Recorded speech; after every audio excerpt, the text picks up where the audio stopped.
tonight for dinner, I'm making the ham and potato casserole. I will leave the link below. I've already made a video on it.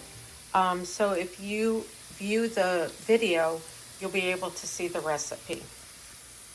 This recipe, honestly, is so delicious. Every time I make a ham, we always have this with the leftover ham because we love it so much. Okay, I just sauteed the onions and I added the pre-cooked ham that I had in the freezer, and I had already chopped it up to have it prepared when I made this dish again. So now I'm just adding the potatoes. Potatoes I pre-cooked and they're diced.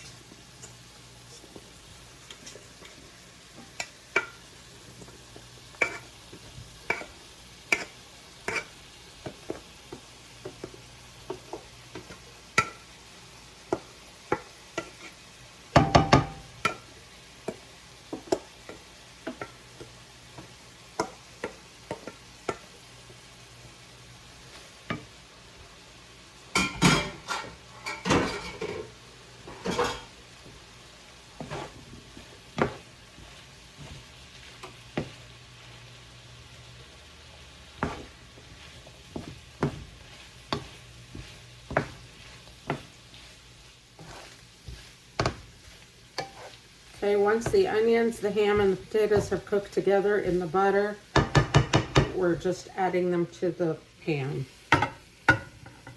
I've greased a 9x13 pan.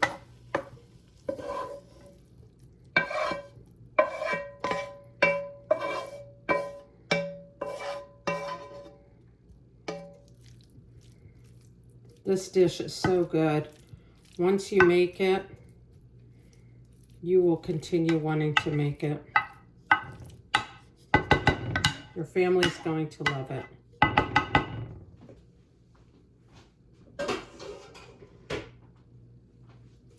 Okay, now that that is done, I need to cook some flour with some butter. We're gonna make the sauce that goes on top of the casserole. Let me see, how much butter do I need? I make this all of the time, but I still have to look up the instructions. 1/4 cup.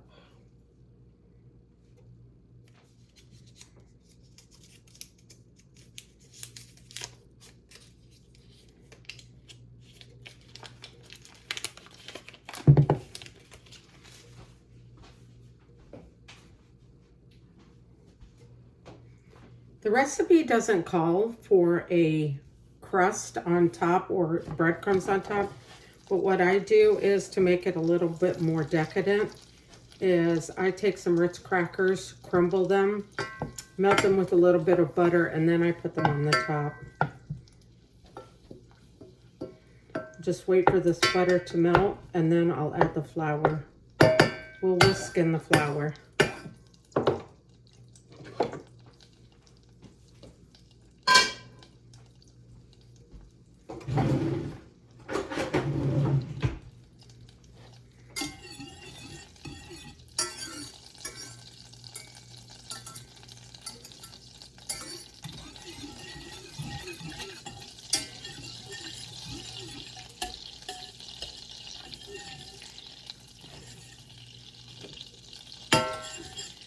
Okay, now I'm going to whisk in the 3 tablespoons of flour.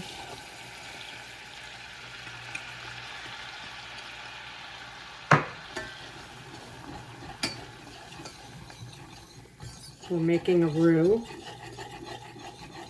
and we want to make sure that we cook down that flour so it doesn't have a floury taste. Okay, I'm going to take this off for a minute so that I can measure out my milk. We're going to put 1½ cups of milk in this. Okay, so I had 4 tablespoons of butter in here. I added 3 tablespoons of flour, which is about 1/4 cup of flour. And then I added 1½ cups of milk, and I'm stirring this until it gets a little thick. Once it thickens up a little bit, I'll be adding 8 ounces of cheddar cheese.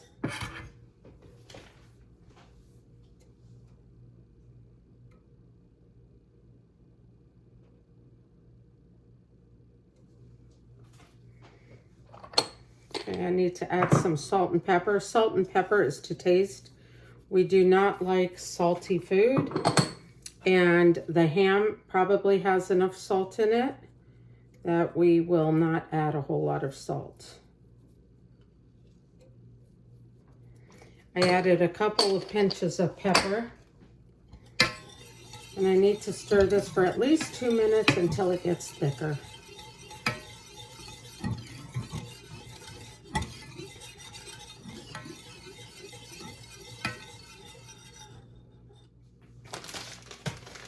Okay, the milk, the butter, and the flour mixture is getting thicker.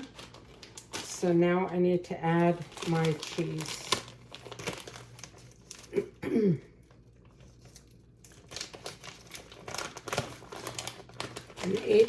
Excuse me, I'm adding 8 ounces of cheddar cheese.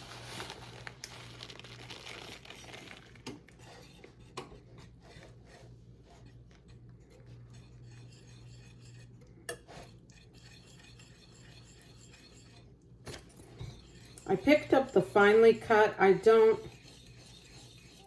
shred my own cheese, but I did pick up the finely cut or finely shredded, just so it would be easier for it to melt.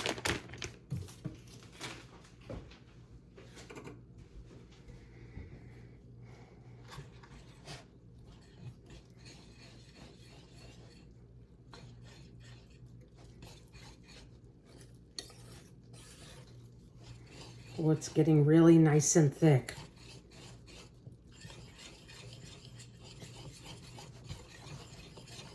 Let me show you how thick it is.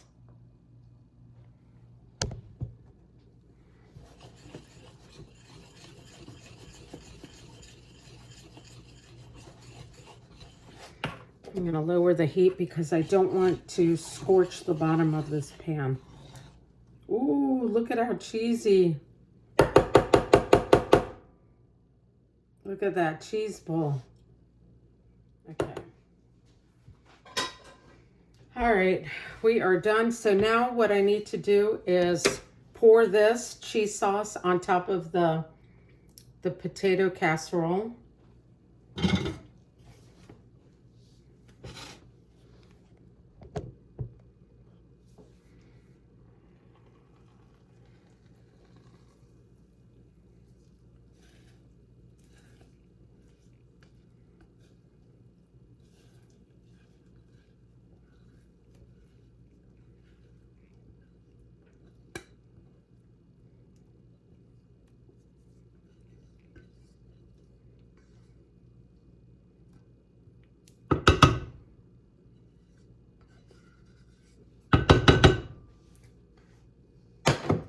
You see all this cheesy goodness. We're going to go ahead and spread it over the casserole.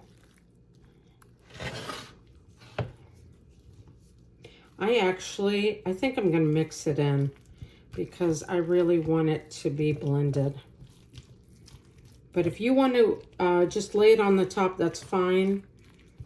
I would just rather mix it in and then know that every single inch is covered with cheese. Okay. Let's lay this out.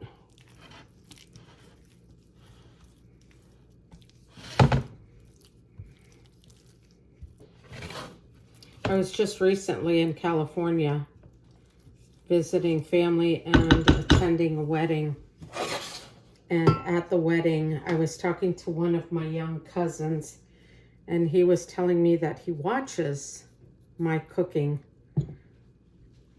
YouTube channel, this channel. And so I'd like to say hi, Andrew. He is the sweetest, sweetest young man. It was such a pleasure to see him again. I am going to melt the butter. And to that butter, I'm going to add, I already crushed 1 sleeve of Ritz crackers.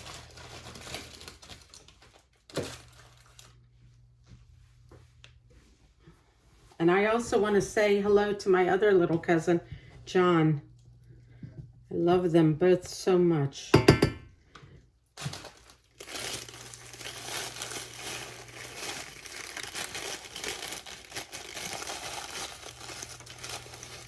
If you don't, you can do breadcrumbs for this part. I just have Ritz crackers, and we love how buttery Ritz crackers are. I think I might need a little bit more butter. Hold on, let me go get some more butter. Okay, I'm adding 1 more tablespoon of butter, and let's see how that does.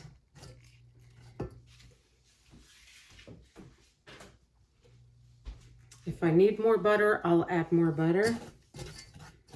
But I think 1 more tablespoon should do it.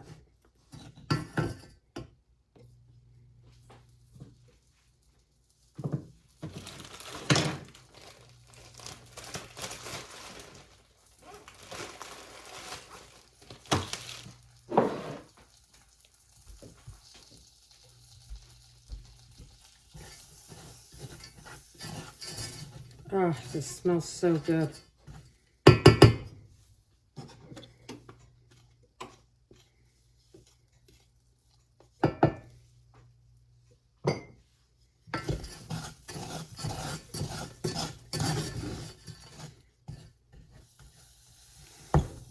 We're just making this buttery or even more buttery.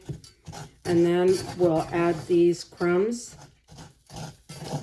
to the top of the casserole, and I will bake at 350 for about 30 minutes because technically everything is already cooked in this.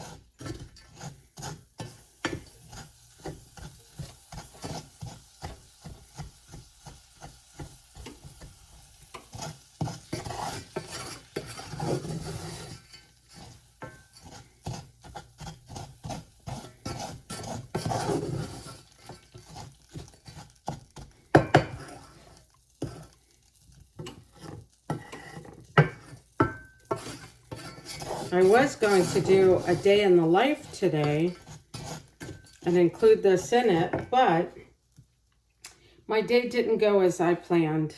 One of my sons is very sick, and I had to take him, I mean, he's okay, but I had to take him to urgent care to get some medicine. And so the day I had planned for this video just didn't work out that way. And I wanted to respect his privacy and obviously not take the camera into the urgent care with me. Okay, I think these are done. We're going to go ahead and add them to the casserole.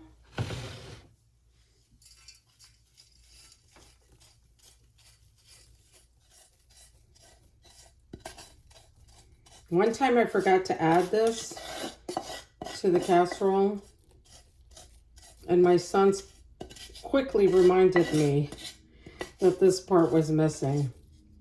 And honestly, it just takes it to the next level when you have these crumbs on top. I want to make sure I get every area, or as much as I can. Okay. Then I am going to cover it so that the breadcrumbs don't burn. And I'll show you what it looks like when it comes out of the oven.